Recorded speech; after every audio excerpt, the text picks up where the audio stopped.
الحمد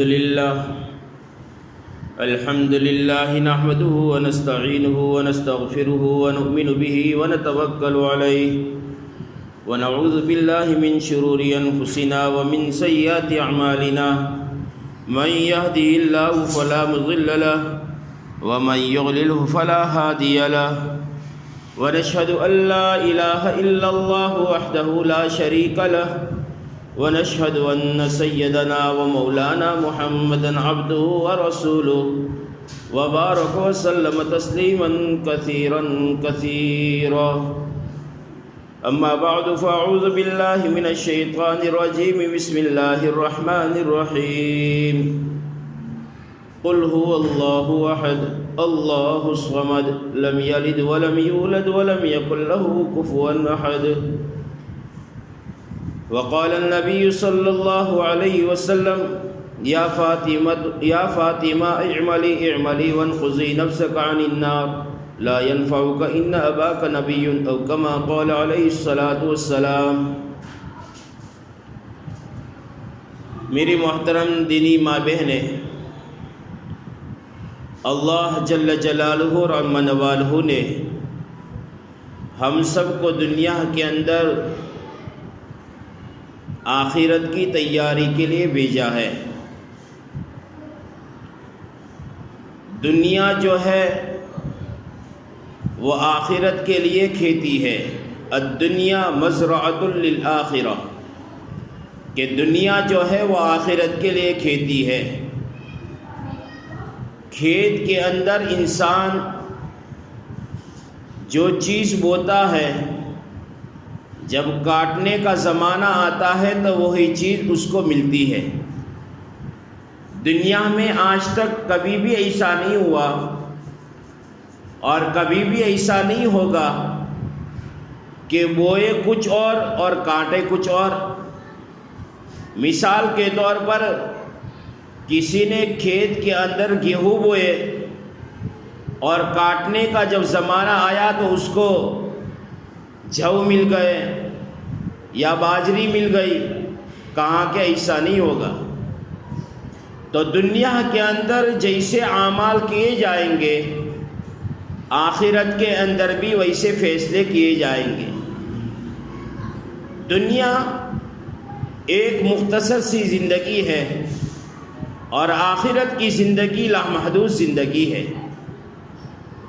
دنیا کی زندگی کب ختم ہو جاوے کوئی گارنٹی نہیں، اور آخرت کی زندگی کبھی بھی ختم نہیں ہوگی، اس کی گارنٹی ہے۔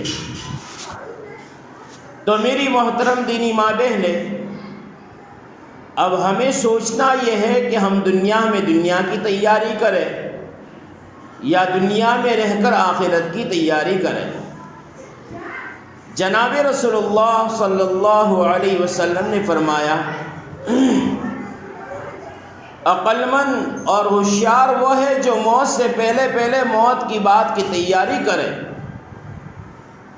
آپ نے یہ نہیں فرمایا کہ اچھے مکان بنائیں، آپ نے یہ نہیں کہا کہ اپنے کپڑوں کو اچھا بنائیں، آپ نے یہ نہیں کہا کہ اپنے جوتوں کو اچھا بنائیں، آپ نے یہ کہا موت کے بعد کی تیاری کریں۔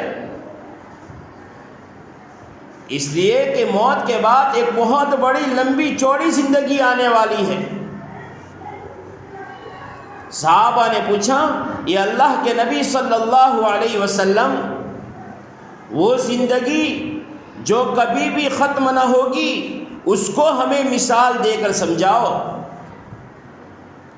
کہا، میرے صحابہ، اس پوری زمین کو رائی کے دانوں سے یا سرسیوں کے دانے سے بھر دی جاوے اور ایک چھوٹا سا پرندہ اس پر بٹھا دیا جاوے، ایک دانہ کھاوے، پھر 1000 سال کے بعد دوسرا کھاوے، پھر 1000 سال کے بعد دوسرا کھاوے، یہ 1000 سال کے بعد دانہ کھاتا رہے گا۔ یہ دانے تو ختم ہو سکتے ہیں لیکن آخرت کی زندگی کبھی بھی ختم نہیں ہوگی۔ اور دنیا کی زندگی کی کوئی گارنٹی نہیں۔ بہت سارے بچپن میں چلے گئے، بہت سارے جوانی میں چلے گئے اور بہت سارے بڑھاپے میں چلے گئے۔ جس کا جو وقت اللہ نے طے کیا ہے اسی وقت میں اس کو جانا پڑے گا۔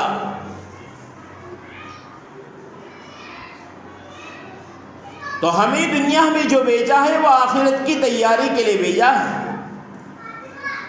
اب آخرت کی تیاری کیا ہے ہم سب جانتے ہیں کہ آخرت کی تیاری نیک اعمال ہے، نماز ہے، روزہ ہے، اللہ کے راستے میں صدقہ خیرات کرنا ہے، اپنے آپ کو اللہ کے حکموں پر چلانا ہے اور پیارے نبی صلی اللہ علیہ وسلم کی سنتوں پر زندگی گزارنا ہے۔ یہ آخرت کی تیاری ہے۔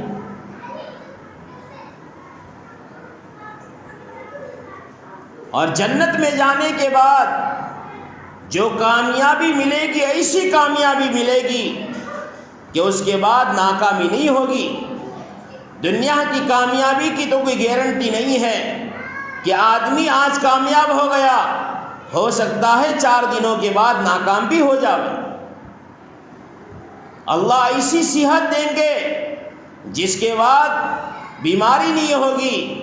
دنیا میں تو صحت کی کوئی گارنٹی نہیں، کل صحت مند تھا، آج کھاٹ پر پڑا ہوا ہے، بیمار ہے۔ جنت میں اللہ وہ جوانی دیں گے جس کے بعد بڑھاپا نہیں، اور دنیا کے اندر تو جوانی کے بعد بڑھاپا آتا ہی ہے۔ تو غرض مقصد یہ ہے بیان کرنے کا کہ ہمیں آخرت کی تیاری کرنی ہے، ایمان کے تذکرے کرنے ہیں، ایمان کو بنانا ہے، یقین کو سنوارنا ہے، اللہ سے اپنے تعلق کو مضبوط کرنا ہے۔ اسی لیے اللہ جل جلالہ اور عم نوالہ کا ضابطہ اور قانون ہے کہ اللہ اپنے بندوں اور بندیوں کو بخشنے کے لیے، معاف کرنے کے لیے، انعامات دینے کے لیے کچھ راتیں اللہ نے ایسی بنائی، کچھ دن اللہ نے ایسے بنائے، اور مہینوں کے اعتبار سے رمضان کا مہینہ اللہ نے ایسا بنایا کہ ایمان والا مرد اور ایمان والی عورت اللہ کو راضی کر لے، رحمتوں کو لوٹ لے، مغفرت کو طلب کرے اللہ سے، اور آگ سے آزادی کو اللہ سے طلب کرے، اور جہنم سے بری ہونے کے پروانے کو حاصل کر لے۔ یہ رمضان کا مہینہ جو ہمیں ملا ہے وہ ہماری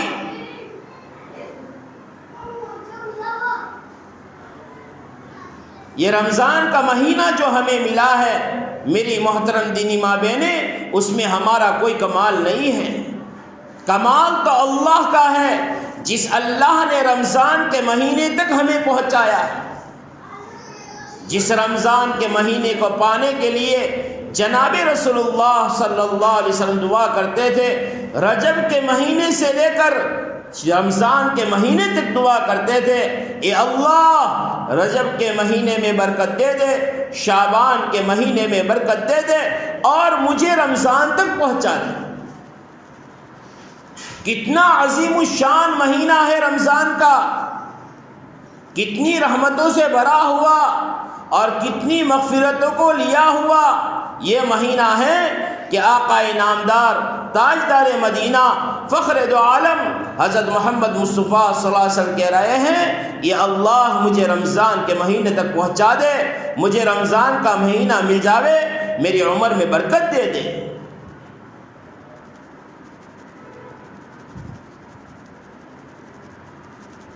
اور رمضان کا مہینہ جب آپ کو مل جاتا تھا آپ دعا کرتے تھے، یا اللہ مجھے رمضان کے مہینے کے لیے سلامتی والا بنا دے اور رمضان کے مہینے کو میرے لیے سلامتی والا بنا دے۔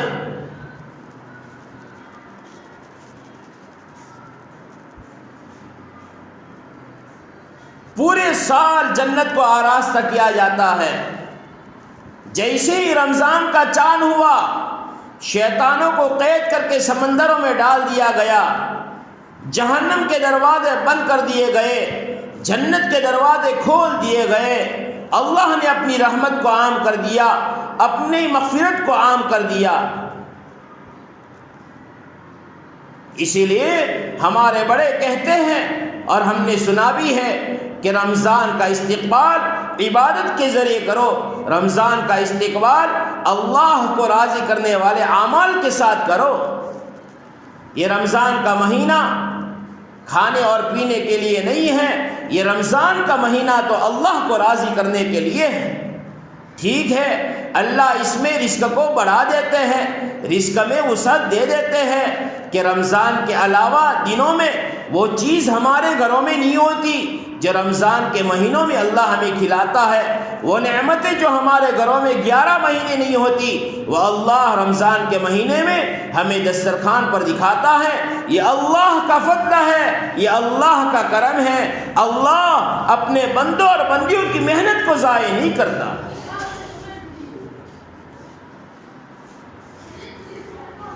حدیث پاک کے اندر ہے کہ اللہ جل جلالہ رحمن والہ فرماتے ہیں ساری عبادات کا ثواب جو ہے فرشتوں کے ذریعے دلواتا ہوں، لیکن جب میرا بندہ اور میری بندی روزہ رکھتی ہے تو اس کا بدلہ میں خود بن جاتا ہوں یا میں اپنے ہاتھوں سے دیتا ہوں۔ سوچو تو صحیح، روزہ اللہ کو کتنا محبوب ہے کہ اللہ یوں کہتے ہیں، اللہ کون ہے؟ جس نے آسمان بنایا، جس نے زمین بنائی، جس نے سورج کو روشنی دی، چاند کو دھیمی روشنی دی، ستاروں کو جگمگایا، ہواؤں کو چلانے والا رب، سمندروں کو بہانے والا رب، زمین پر درخت کو اگانے والا رب، وہ رب یوں کہتا ہے، او میرے بندو، او میری بندیوں، تمہارا روزہ مجھے اتنا پسند ہے، اتنا محبوب ہے، میں تم کو روزے کی حالت میں جب دیکھتا ہوں تو مجھے یہ بات پسند ہے، اس لیے میں تمہارے روزے کا بدلہ خود بن جاتا ہوں یا تو اپنے ہاتھ سے اس کا بدلہ دوں گا۔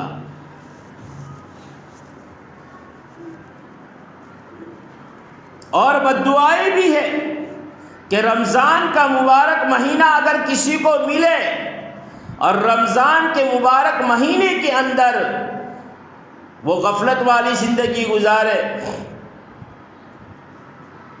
اللہ کو بھول کر زندگی گزارے، اللہ کے حکموں کو توڑ کر زندگی گزارے، پیارے نبی علیہ الصلوۃ والسلام کی سنتوں کو چھوڑ کر زندگی گزارے، تو ایسے لوگوں کے لیے اللہ تبارک تعالیٰ نے جبرائیل علیہ الصلوۃ والسلام سے بددعا فرمائی ہے، اور جناب رسول اللہ صلی اللہ علیہ وسلم نے اس بددعا پر آمین کہی ہے۔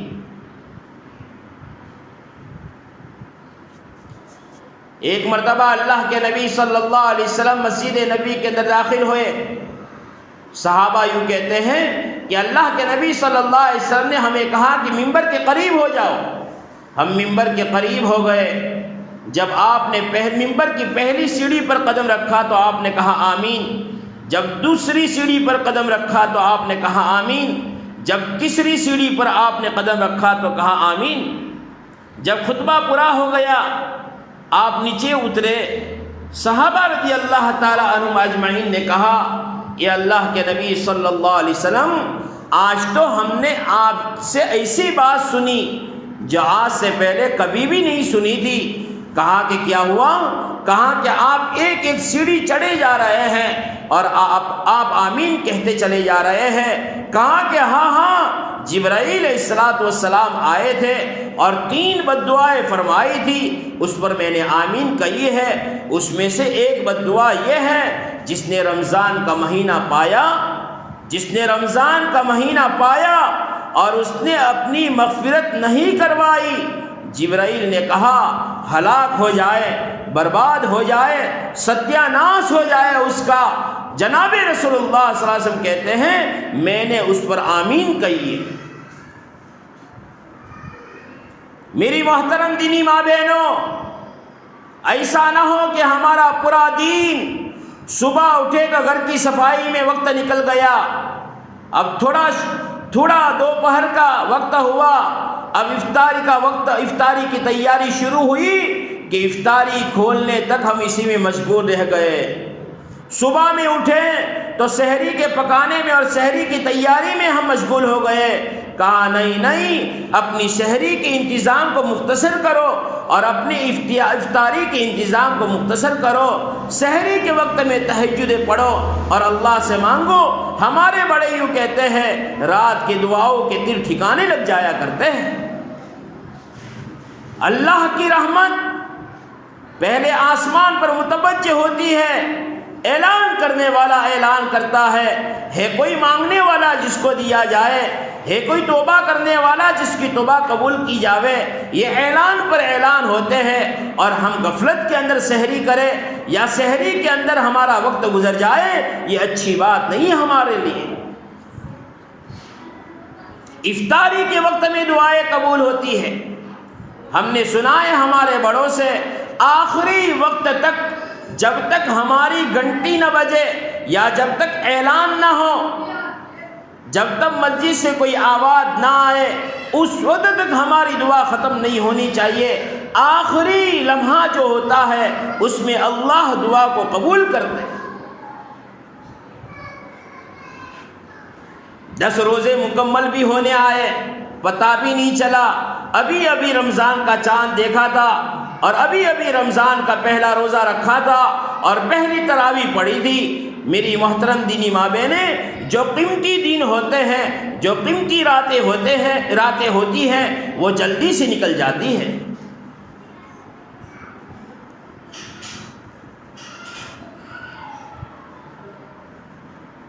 اس کی قدر کرنی چاہیے ہمیں۔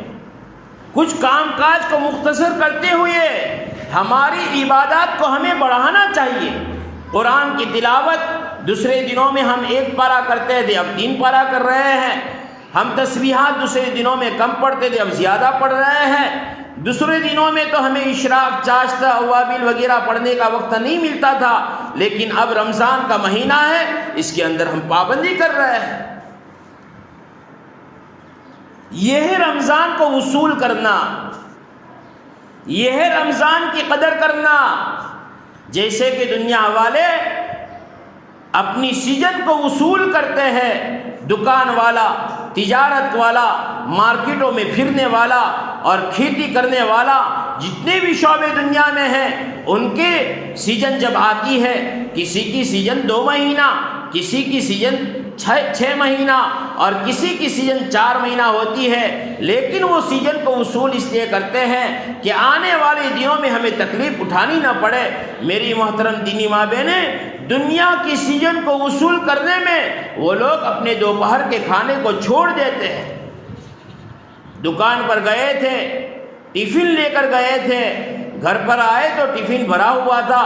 گھر والی نے پوچھا، آج تو آپ نے دوپہر کا کھانا کھایا ہی نہیں۔ کہا کہ اللہ کی بندی، سیزن تھی، بہت سارے لوگ خریدار آئے تھے اور ان کے دینے میں اتنا مشغول ہو گیا کہ پتہ نہیں میں تو کھانے کو بھول گیا کہ سیزن کو وصول کر رہا ہے۔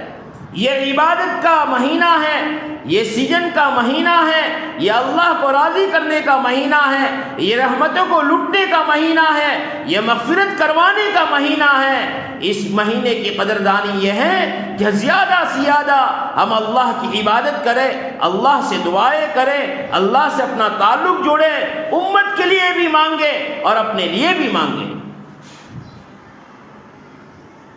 لیکن اس رمضان کے مہینے میں اپنے روزے کو محفوظ رکھنے کے لیے چند شرطیں ہیں۔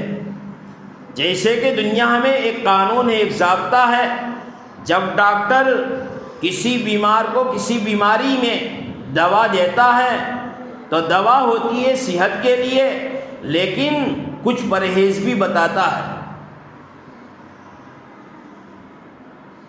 ایک تو دوا کی ترتیب بتاتا ہے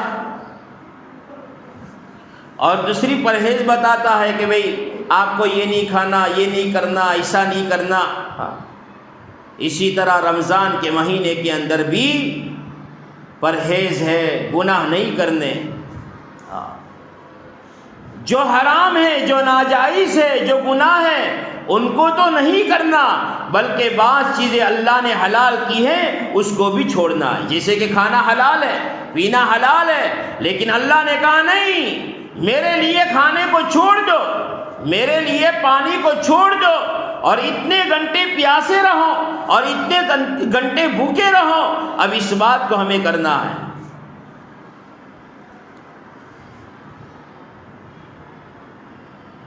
رمضان کا مہینہ دلوں کی صفائی کا مہینہ ہے، اپنے آپ کو پاک اور صاف بنانے کا مہینہ ہے۔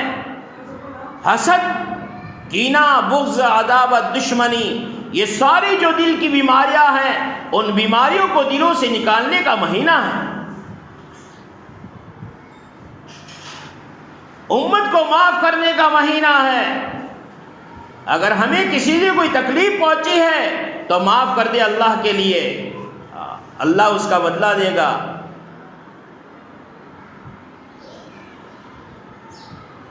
اور رمضان کے مہینے میں اپنا ٹائم ٹیبل بناوے۔ ہم نے ہمارے بڑوں سے سنا ہے کہ اللہ والے رمضان کے مہینے میں لوگوں سے ملاقات کم کرتے تھے، مختصر وقت دیتے تھے ملاقات کا۔ پورا ٹائم ٹیبل بنا ہوا ہے، کھانے میں اتنا وقت لگے گا، افطار میں اتنا وقت لگے گا، اتنا وقت ضرورت کے پورا کرنے میں لگے گا، اور اتنا وقت عبادت میں لگایا جائے گا۔ ایک ایک گھڑی اور ایک ایک سیکنڈ کی قدر کرتے تھے۔ آج تو اللہ ہمیں معاف کرے، بہت سارا وقت ایسی باتوں میں گزر جاتا ہے جس میں نہ دنیا کا فائدہ ہوتا ہے نہ آخرت کا فائدہ ہوتا ہے۔ کہاں کہ اس سے بھی بچو، اسی باتیں کرنے سے۔ اپنے آپ کو بچاؤ۔ اور بعض گناہ تو ہمارے اندر ایسے آ گئے ہیں کہ جس گناہ کو کرنے کے بعد ہمیں احساس بھی نہیں ہوتا، جیسے کہ باتیں باتوں میں غیبت ہو جاتی ہے، حالانکہ شیطان قید ہو گیا ہے اور روزہ رکھنے کی وجہ سے نفس جو ہے کمزور ہو گیا ہے، لیکن وہ اثر چھوڑ کے گیا ہے جس کی وجہ سے یہ گناہ ہم سے ہو جاتے ہیں۔ غیبت کے بارے میں اللہ کے نبی صلی اللہ علیہ وسلم فرمایا، الغیبت اشد من الزنا، کہ غیبت تو بدکاری سے بھی زیادہ سخت گناہ ہے۔ اس لیے کہ کوئی شخص اگر اپنا کالا منہ کرتا ہے اور کوئی گناہ کرتا ہے اور کسی کی عزت کو لوٹتا ہے تو کچھ دنوں کے بعد، کچھ وقت کے بعد اس کو احساس ہو جاتا ہے، وہ توبہ کر لے گا، معافی کر لے گا، لیکن غیبت کرنے کے بعد آدمی کو احساس نہیں ہوتا کہ میں نے اس کی غیبت کی۔ اور قرآن تو یوں کہتا ہے، کیا تم اس بات کو پسند کرتے ہو کہ تمہارے مرے ہوئے بھائی کے گوشت کو کاٹ کر تم کھاؤ؟ کیا تم اس بات کو پسند کرتے ہو کہ تم اپنے مرے ہوئے بھائی کے گوشت کو کھاؤ؟ ہرگز پسند نہیں کرو گے۔ کہا کہ غیبت تو اس سے بھی زیادہ سخت گناہ ہے۔ جناب رسول اللہ صلی اللہ علیہ وسلم کے زمانے میں دو عورتوں نے روزہ رکھا اور حالت یہ ہو گئی کہ ابھی مر جائے گی، ابھی موت کے گھاٹ اتر جائے گی۔ صحابہ آئے، اللہ کے نبی صلی اللہ علیہ وسلم کو اطلاع دی کہ اللہ کے نبی صلی اللہ علیہ وسلم، دو عورتیں ہیں جنہوں نے روزہ رکھا ہے اور روزہ کی حالت میں ان کی حالت یہ ہو گئی ہے کہ ابھی دنیا سے رخصت ہو جائے گی۔ کہاں کہ دونوں کو بلاؤ، بلایا گیا۔ کہاں کہ پیالے لاؤ، پیالے لائے گئے۔ کہا ان دونوں کو اس میں قے کراؤ، الٹی کراؤ۔ جب انہوں نے الٹی کی اور قے کی تو گوشت کے ٹکڑے نکلے۔ اللہ کے نبی صلی اللہ علیہ وسلم فرمایا، انہوں نے سحری تو حلال چیز سے کی تھی، لیکن روزے کو کھول دیا انہوں نے حرام چیز سے، یعنی غیبت کر کے۔ جن لوگوں کی غیبت کی ہے ان کا گوشت ان کے پیٹوں سے نکل رہا ہے۔ بیکار باتوں سے اپنے آپ کو بچانا، بیکار کاموں سے اپنے آپ کو بچانا۔ اور یاد رکھو، رمضان کا مہینہ جتنا فکر کے ساتھ گزرے گا، رمضان کا مہینہ جتنا عبادت کے اندر گزرے گا، رمضان کا مہینہ جتنا اللہ سے مانگنے میں گزرے گا، اور رمضان کا مہینہ جتنا ریاضت اور عبادت میں گزرے گا 11 مہینوں پر اس کا اثر ہوگا. یہ 11 مہینوں کا سردار ہے رمضان کا مہینہ. اللہ کے نبی صلی اللہ علیہ وسلم اس مہینے کے اندر صدقہ بھی زیادہ کرتے تھے، خیرات بھی زیادہ کرتے تھے. ہمیں بھی کرنی چاہیے. ہاں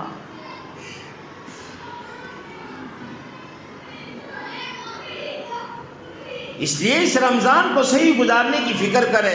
ہاں کوئی کام ایسا نہ ہو جاوے، کوئی بات زبان سے ایسی نہ نکل جاوے کہ جس کی وجہ سے اللہ ہم سے ناراض ہو جائے. ورنہ بہت سارے لوگ گزشتہ رمضان میں ہمارے ساتھ تھے، جنہوں نے رمضان ہمارے ساتھ منایا ہے، گزارا ہے. آج وہ زمین کے پیون بن چکے ہیں. اللہ کا فضل ہے، اللہ کا کرم ہے کہ اللہ نے یہ مہینہ ہمیں دیا ہے. اس مہینے کے اندر صحابہ نے اور صحابیات نے اور جناب رسول اللہ صلی اللہ علیہ وسلم نے بڑی بڑی قربانیاں دی ہیں. رمضان کے مہینے کے اندر بھی غزوات ہوئے ہیں، لڑائیاں ہوئی ہیں. ہاں بلکہ 17 رمضان کو تو حق اور باطل کا فیصلہ ہوا.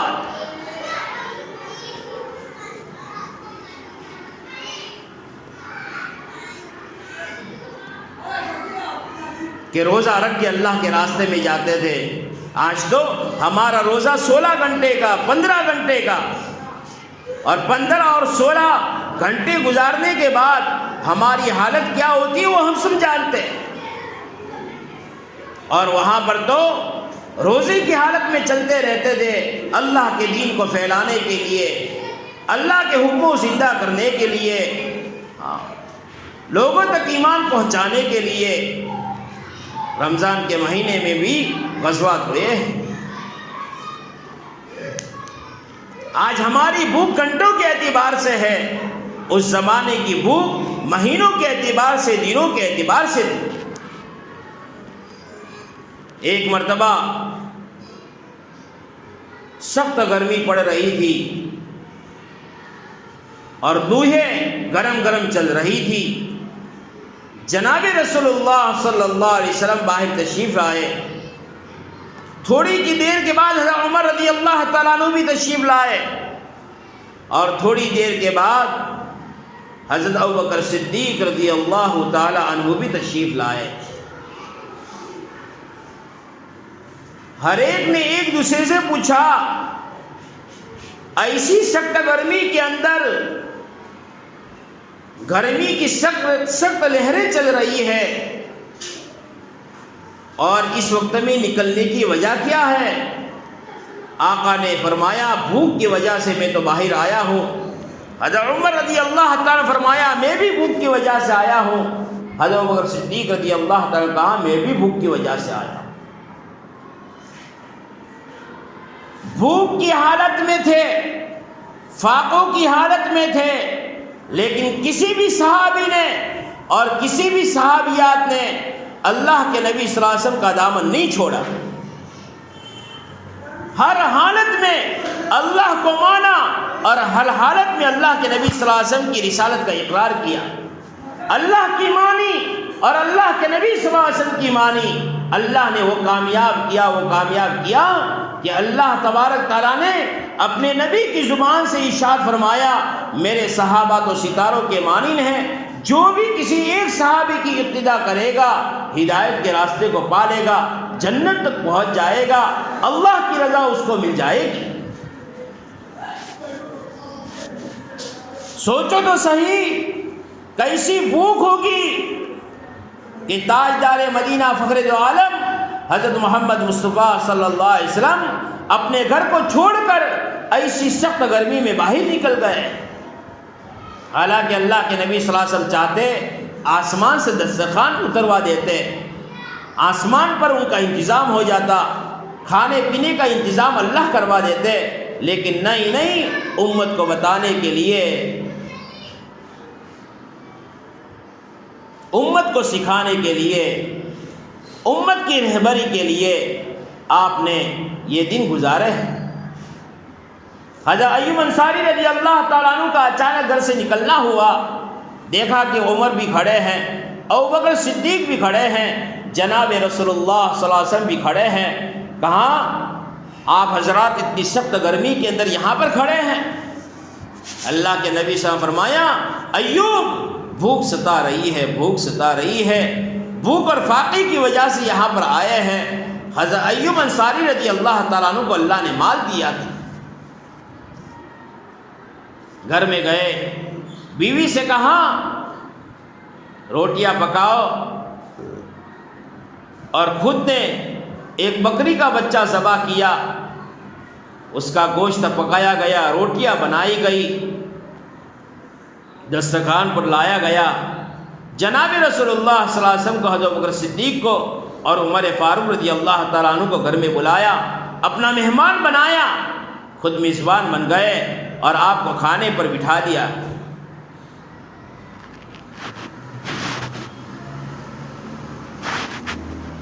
اللہ کے نبی صلی اللہ علیہ وسلم نے کھانا شروع کیا، روٹی کا ٹکڑا توڑا اور اس کو سالن میں لگایا اور منہ کے قریب کیا۔ زاروں قطار اللہ کے نبی رو رہے، زاروں قطار رو رہے، زاروں قطار رو رہے، بے اختیار آنسو آپ کی آنکھ مبارک سے نکل رہے ہیں۔ ایوب انصاری رضی اللہ تعالیٰ نے کہا، یہ اللہ کے نبی صلی اللہ علیہ وسلم آپ کیوں رو رہے ہیں؟ کیا میرے اکرام کے اندر کوئی کمی ہو گئی یا کچھ مجھ سے غلطی ہو گئی؟ کہا کہ ایوب نہیں، جب میں نے یہ سالن میں روٹی کا ٹکڑا بھگویا ہے اور میں نے اپنے منہ کے قریب کیا ہے، میری فاطمہ مجھے یاد آ گئی ہے، میری فاطمہ بھی کئی دنوں سے بھوکی ہے، اے ایوب یہ روٹی کا ٹکڑا اور تھوڑا سا سالن میری فاطمہ کو پہنچا دے تاکہ اس کے پیٹ کے اندر لگی ہوئی آنکھ بھی ٹھنڈی ہو جائے۔ یہ دین ایسے نہیں پھیلا، یہ نمازیں ہمارے پاس ایسی نہیں آئیں، یہ رمضان کا مہینہ ایسے ہی ہمیں نہیں ملا، بہت بڑی قربانیاں لگی ہیں۔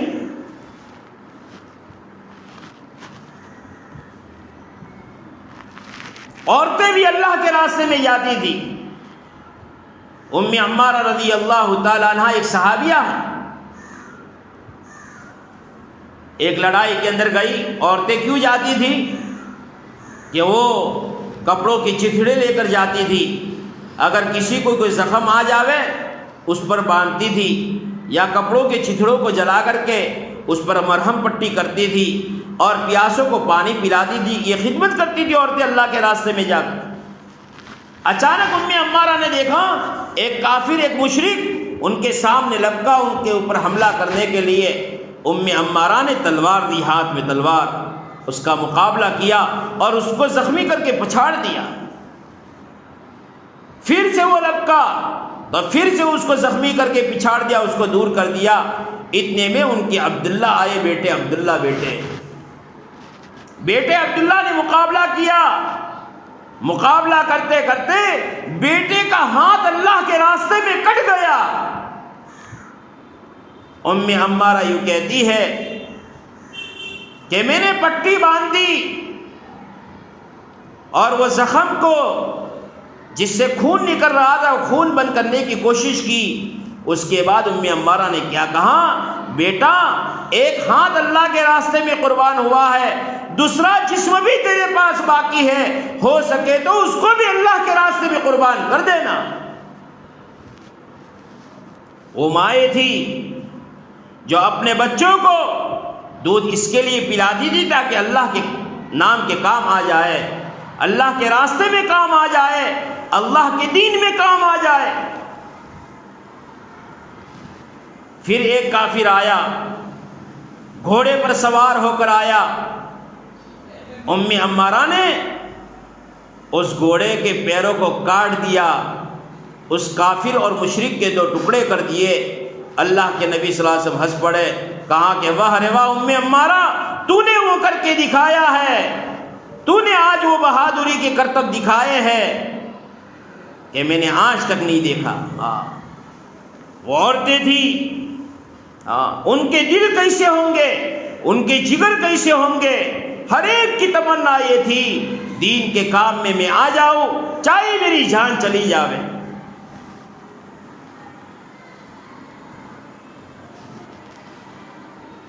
ایسا نہیں ہے، وہ کھاتے بھی تھے، پیتے بھی تھے، اپنے بچوں کی فکر بھی کرتے تھے، گھر کے ضرورت کو بھی پوری کیا کرتے تھے، اس کے ساتھ ساتھ دین کے کام کو کرتے تھے۔ آج ہمیں یہی کہا جاتا ہے کہ دنیا کی ضرورت کو چھوڑنا نہیں ہے، کھانے اور پینے کو چھوڑنا نہیں ہے، شادی اور بیاہ کو چھوڑنا نہیں ہے، بچوں کو چھوڑنا نہیں ہے، لیکن گھروں پر رہتے ہوئے ان کی ضرورتوں کو پورا کرتے ہوئے اللہ کے دین کے تقاضوں کو پورا کرو۔ صحابہ نے تو ہمیشہ کے لیے اپنی عورتوں کو بیوہ کر دیا اور اپنے بچوں کو یتیم کر دیا، اور اتنا کماتے تھے کہ ہم اندازہ نہیں کر سکتے۔ ایک صحابی حضرت طلحہ رضی اللہ تعالی عنہ، وہ یوں کہ ایک مرتبہ مدینہ میں بازار لگا، اور بازار لگنے کے دن میں وہ گئے تو یمن سے ایک بہت بڑا قافلہ آیا، اور یمن کے جو قافلہ جس نے بھیجا تھا اس نے کہا کہ یہ مال حضرت طلحہ کے ہاتھ میں بیچنا۔ اللہ کا نظام دیکھو، حضرت طلحہ یوں کہتے ہیں، انہوں نے کہا کہ طلحہ کون ہے؟ حضرت طلحہ نے کہا میں ہوں۔ کہا ہمارے سردار نے کہا ہے یہ مال آپ کے ہاتھ میں ہم بیچیں گے۔ حضرت طلحہ یوں کہتے ہیں میں ان کے جانوروں کے اوپر لدا ہوا مال غلہ وغیرہ خریدتا رہا اور لوگوں کو بیچتا رہا، مجھے بہت سارا نفع ہو گیا۔ جب رات کو گھر پر آئے، بیوی نے کہا آپ کے لیے دسترخوان بچھا دو، کھانا تیار کر دو۔ کہا کہ کھانے کی کوئی رغبت نہیں ہے، کھانے کا کوئی دل نہیں چاہتا۔ کہا کہ ٹھیک ہے میں آپ کے لیے چادر بچھا دوں، آپ آرام فرما لیں۔ جب چادر بچھائی اور آپ نے آرام کیا تو کروٹیں بدل رہے ہیں۔ بیوی نے کہا کیا بات پیش آئی ہے؟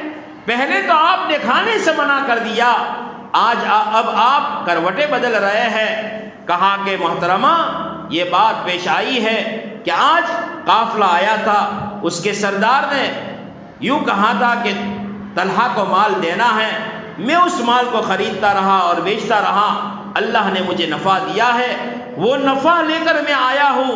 اب طلحہ جو اپنے آپ کو کہتے ہیں کہ طلحہ اس بات کی فکر میں ہے کہ یہ مال اللہ کے راستے میں کب صدقہ کروں، ایسا نہ ہو کہ صدقہ کرنے سے پہلے میری موت آ جائے۔ کمانا جانتے تھے وہ، اللہ کے راستے میں خرچ کرنا جانتے تھے وہ۔ بیوی نے کہا اگر یہ بات ہے، مدینے کے اندر جتنی مسکین اور غریب عورتیں ہیں اور محتاج جتنے گھرانے ہیں ان سب کا لسٹ میں بناؤ اگر آپ کہیں تو۔ کہاں کہ بناؤ۔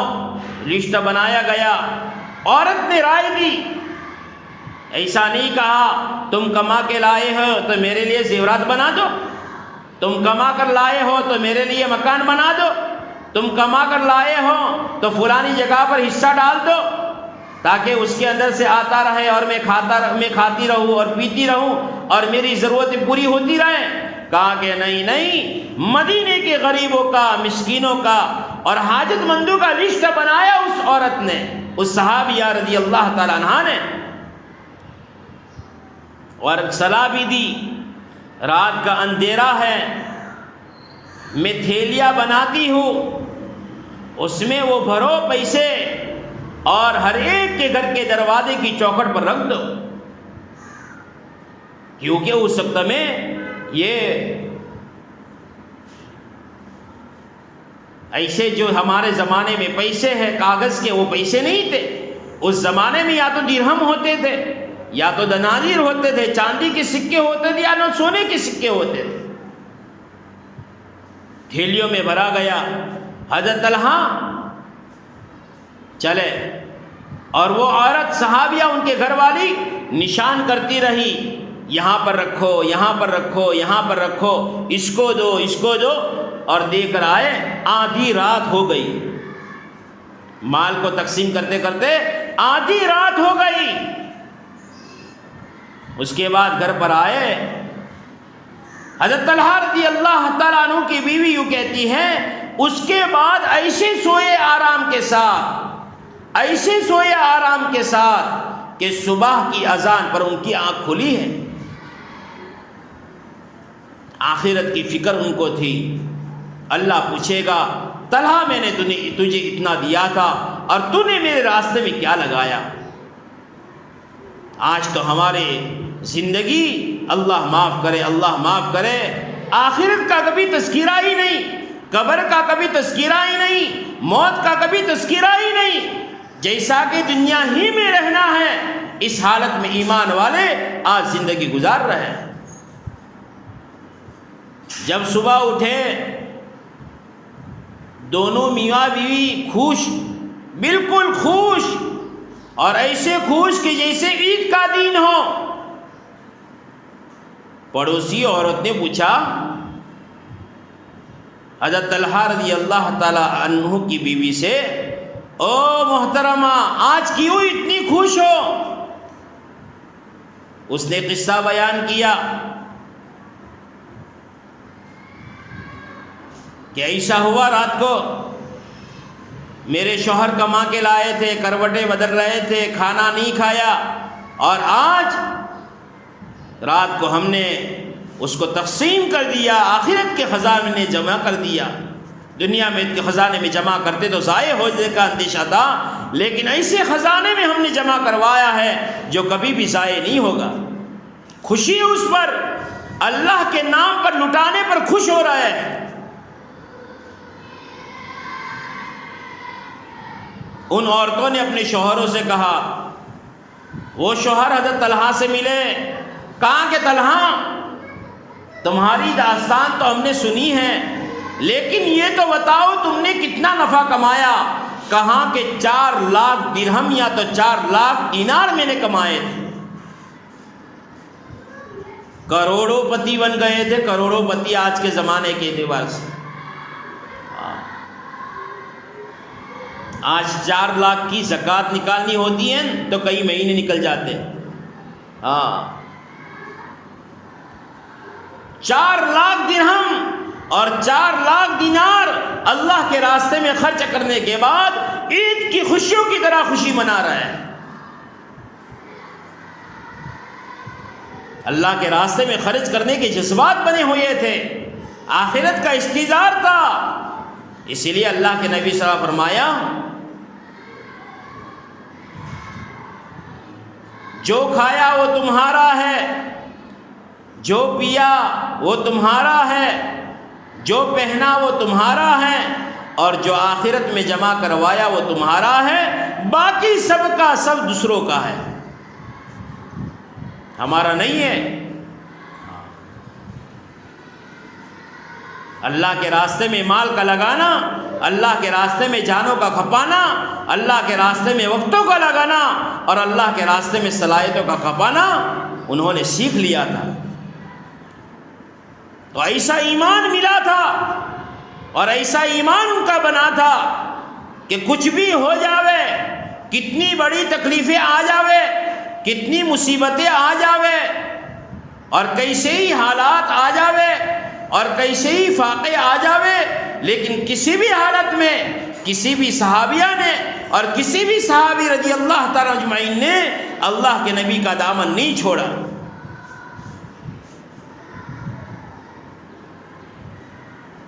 آج ہمارے گھروں سے ایمان کے تذکرے چلے گئے، گھروں گھروں میں ایمان کے تذکرے ہوتے تھے، بچوں میں دیکھو تو ایمان کے تذکرے ہوتے تھے، جوانوں میں دیکھو تو ایمان کے تذکرے ہوتے تھے۔ اسی لیے کہتے ہیں صحابہ رضی اللہ تعالی اجمعین کہ اللہ کے نبی صلی اللہ علیہ وسلم نے ہمیں آخرت کی طرف اتنا متوجہ کیا اور آخرت کا وہ استظہار ہمارے سامنے آ گیا، اور آخرت ہماری آنکھوں میں اتنی آ گئی، اور آخرت کی اور موت ہمارے سامنے ایسی آ گئی کہ ہم جب بھی ملتے تھے ایک دوسرے کو کہتے تھے، آؤ بھائی آؤ اپنے ایمان کو تازہ کرے لا الہ الا اللہ محمد رسول اللہ صلی اللہ علیہ وسلم کے ذریعے۔ جیسے کہ آج ہم ملتے ہیں تو دنیا کے تذکرے ہوتے ہیں، صحابہ ملتے تھے تو آپس میں آخرت کے تذکرے کرتے تھے۔ میری محترم دینی ماں بہنیں، یہ زندگی اللہ نے دی ہے، اس کو قیمتی بنایا جاوے۔ ہمارے ہاتھ میں ہے، اللہ نے ہمارے ہاتھ میں دیا ہے، اور نمازوں کو اطمینان کے ساتھ پڑھا جاوے۔ دعائیں 5 منٹ کی 10 منٹ کی نہیں، آدھے گھنٹے کی، 1 گھنٹے کی، پونے گھنٹے کی، اللہ چاہے تو اس سے زیادہ اللہ سے دعا مانگی جاوے۔ اپنے لیے مانگے، اپنی اولاد کے لیے مانگے، اپنے گھر والوں کے لیے مانگے، پوری امت کے لیے مانگے، آنے والی نسلوں کے لیے ہدایت کے فیصلے کروائے۔ حالات ہم دیکھ رہے ہیں، حالات ہم سن رہے ہیں، لیکن ہمارے ہاتھ میں اللہ نے ایک دعوت کی محنت دی ہے۔ اگر یہ دعوت کی محنت کو ایمان والا مرد اور ایمان والی عورت اپنا مقصد بنا لے وے، اور اپنے ایمان کو کامل بنا لے وے، اور اپنے یقین کو صادق بنا دے وے، تو انشاءاللہ اللہ کی ذات سے امید ہے، اللہ کی ذات سے یہ امید ہے، کوئی طاقت اس ایمان والے مرد کی عورت کی مقابلہ نہیں کر سکتی۔ وہ ایمان اللہ نے ہمیں دیا ہے۔ آخرت کا انتظار ہو، اپنی قبر کی یاد ہو۔ کتنے لوگ چلے گئے، قبروں میں جا کر سو گئے، زمین کے پیون بن گئے۔ ایک دن ہمیں بھی جانا ہے،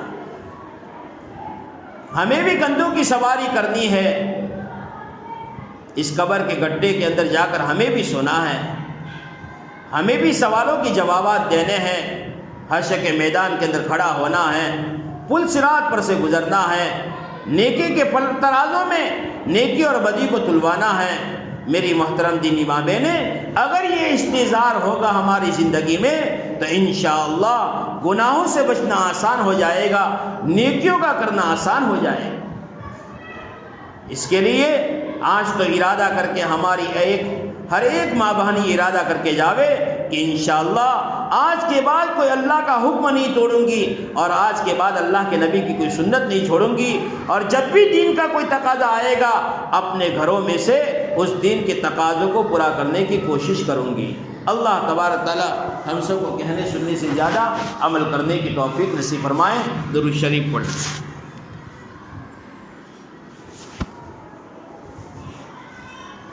اللهم صل على محمد وعلى آل محمد كما صليت على إبراهيم وعلى آل إبراهيم إنك حميد مجيد۔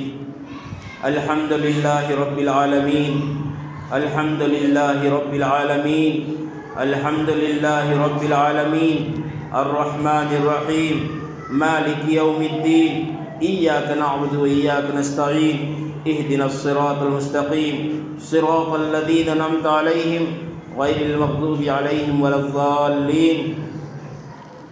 يا حنان يا منان يا رحمن يا رحيم، يا بديع السماوات والأرض، يا خالق السماوات والأرض، يا مالك السماوات والأرض، يا الله يا الله، سبحان الله عدد خلقه ورضا نفسه وزينة عرشه ومداد كلماته، سبحان الله وبحمده سبحان العظيم، سبحان الله وبحمده سبحان العظيم۔ يا الله يا الله يا رحمن يا رحيم، يا أكرم الأكرمين، لا إله إلا الله وحده لا شريك له، أحد الصمد الذي لم يلد ولم يولد ولم يكن له كفوا أحد، لا حول ولا قوة إلا بالله۔ اللهم صل على محمد وعلى آل محمد كلما ذكره الذاكرون وكلما غفل عن ذكر الغافلون۔ ربنا آتنا في الدنيا حسنة وفي الآخرة حسنة وقنا عذاب النار، وقنا عذاب النار، وقنا عذاب النار، وقنا عذاب القبر، وقنا عذاب الحشر، وقنا من فتنة المحيا والممات، وقنا من فتنة المسيح الدجال، وقنا من موت الفجار۔ ربنا لا تؤاخذنا إن نسينا وأخطأنا، ربنا لا تؤاخذنا إن نسينا وأخطأنا، ربنا لا تزغ قلوبنا بعد إذ هديتنا وهب لنا من لدنك رحمة إنك أنت الوهاب۔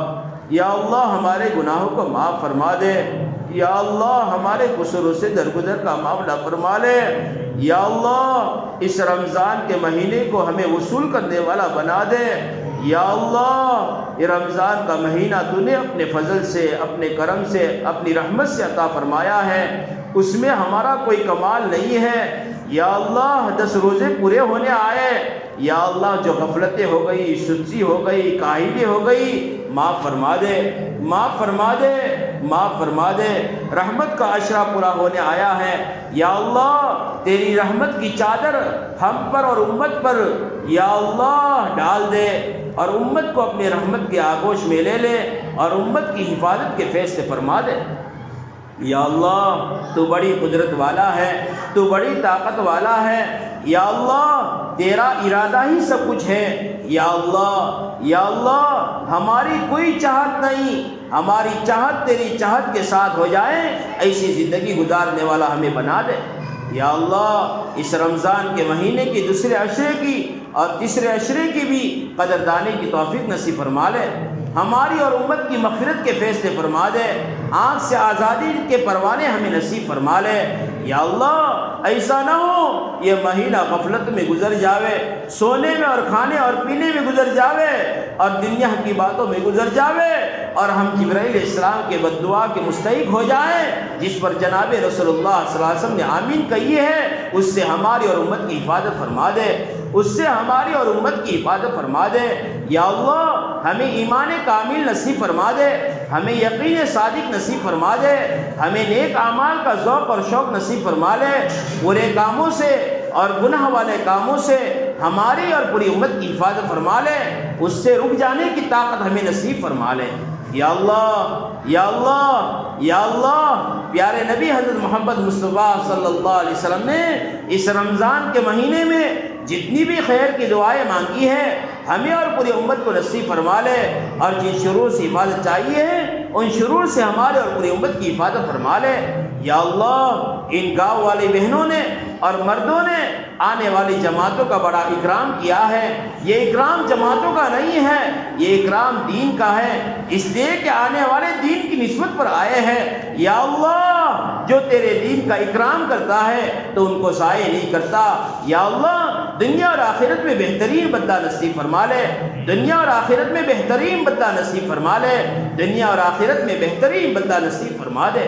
یا اللہ ایک دن مردہ ہے، تیرے پاس آنا ہے، سوال اور سوالوں کے جواب دینے ہیں۔ یا اللہ اس دن کے آنے سے پہلے پوری تیاری کرنے والا بنا دے۔ یا اللہ آج تو ہمیں موت سے ڈر لگتی ہے، موت کے تذکرے سے ڈر لگتی ہے، یا اللہ اس لیے کہ ہمارے پاس کوئی تیاری نہیں ہے، ہمیں تیاری کرنے والا بنا دے۔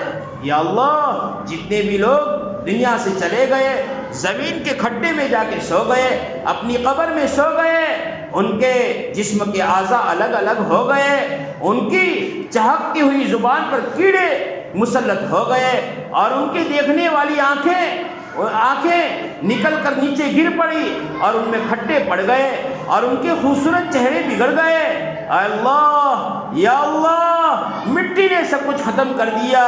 یا اللہ، یا اللہ اس دن کے آنے سے پہلے ہمیں ہماری قبر کو جنت کا باغ بنانے کی توفیق نصیب فرما لے۔ یا اللہ، یا اللہ پوری تیاری کرنے والا بنا دے، پوری تیاری کرنے والا بنا دے۔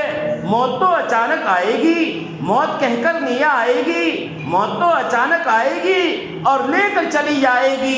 بیوی روتی رہے گی، ماں باپ تڑپتے رہیں گے، اور بچے روتے رہیں گے، کسی کی ملک الموت نہیں سنے گا، وہ تو اللہ کا حکم کو پورا کرے گا اور لے کر چلا جائے گا۔ اس وقت کے آنے سے پہلے ہمیں تیاری کرنے والا بنا دے۔ یا اللہ یہ رمضان کے روزے تو نے اپنے فضل سے رکھوائے ہیں، اپنی طاقت سے رکھوائے ہیں، ہمارے بس کی بات نہیں ہے کہ ہم رمضان کے روزے رکھیں، یہ تو تیری توفیق سے ہوا ہے۔ اس روزے پر جتنے بھی تیرے وعدے ہیں یا اللہ وہ وعدے ہمیں نصیب فرما لے۔ یا اللہ جنت کا ایک دروازہ ہے باب الریان جو روزے داروں کے لیے بنایا گیا ہے۔ یا اللہ تو نے کہا ہے کہ روزے دار باب الریان سے جنت میں داخل ہوں گے۔ یا اللہ ہمارے جنت کا داخلہ بھی باب الریان سے نصیب فرما دے، نصیب فرما دے، نصیب فرما دے، نصیب فرما دے۔ یا اللہ اس قابل تو نہیں ہے روزہ کہ ہم تجھ سے مانگ سکے، لیکن تیرے رحمت کے سامنے دیکھتے ہوئے اور تیری مغفرت کی وسعت کو دیکھتے ہوئے اور تیرے کرم کو دیکھتے ہوئے یا اللہ جی چاہتا ہے ہم مانگ لے اور ہم نے سنا ہے تو دینے میں کمی نہیں کرتا، تو دینے والے کو اپنے گھر سے نہیں بھگاتا، ہاتھ پھیلانے والے کو خالی ہاتھ نہیں لوٹاتا، تیری چوکھٹ پر آنے والے کو دھکے نہیں دیتا۔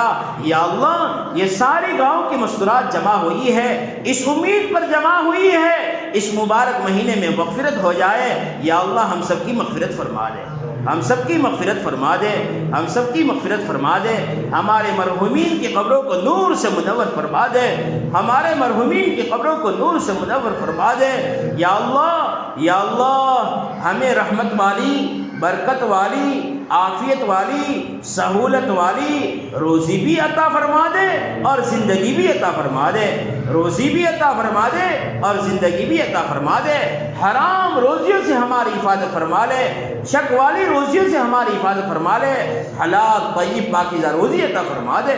یا اللہ یہ جو باتیں کہی گئی، سنی گئی، تو نے ہی اپنی توفیق سے کہلائی ہے، کہنے والا بھی محتاج ہے، سننے والے بھی محتاج ہے، ہم سب کو اس پر عمل کرنے والا بنا دے۔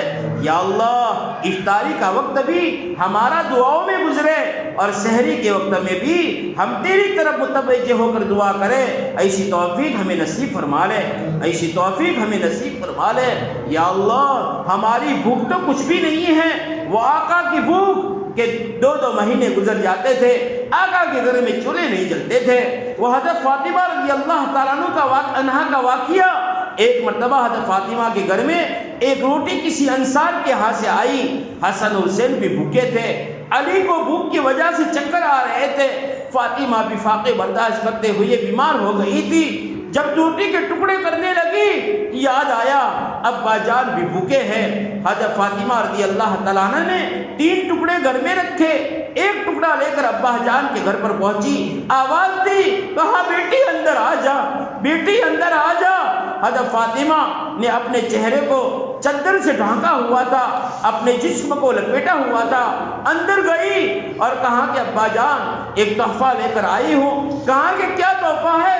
کہا کہ ایک انصار کے ہاتھ سے روٹی آئی تھی، میرے حسن اور حسین بھی بھوکے تھے، علی بھی بھوک کی وجہ سے چکرا رہے تھے، ان کو چکر آ رہے تھے اور میں بھی لاغر اور بیمار ہو گئی تھی۔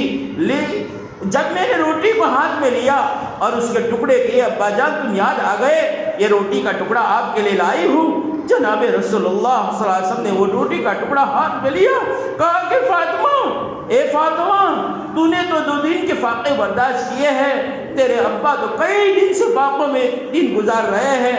میری محترم دینی ماں بہنوں اور میرے محترم دوست بزرگوں، ہمیں وہ فاقے نہیں دیکھے اور اللہ ہمیں نہ دکھائے۔ ان فاقوں کے اندر بھی انہوں نے اللہ کے نبی صلی اللہ علیہ وسلم کے دین کو پھیلایا اور دین کو چمکایا۔ ہم بھی ارادہ کریں کہ انشاءاللہ ہم بھی ہر حالت میں اللہ کو راضی کریں گے، اللہ کے حکموں پر چلیں گے اور حضور پاک صلی اللہ علیہ وسلم کو راضی کریں گے۔ اللہ تبارک تعالیٰ ہماری دعاؤں کو قبول فرمائے۔ ربنا تقبل منا انک انت السمیع العلیم وتب علینا انک انت التواب الرحیم، وصلی اللہ علی النبی الامی وآلہ وبارک وسلم برحمتک یا ارحم۔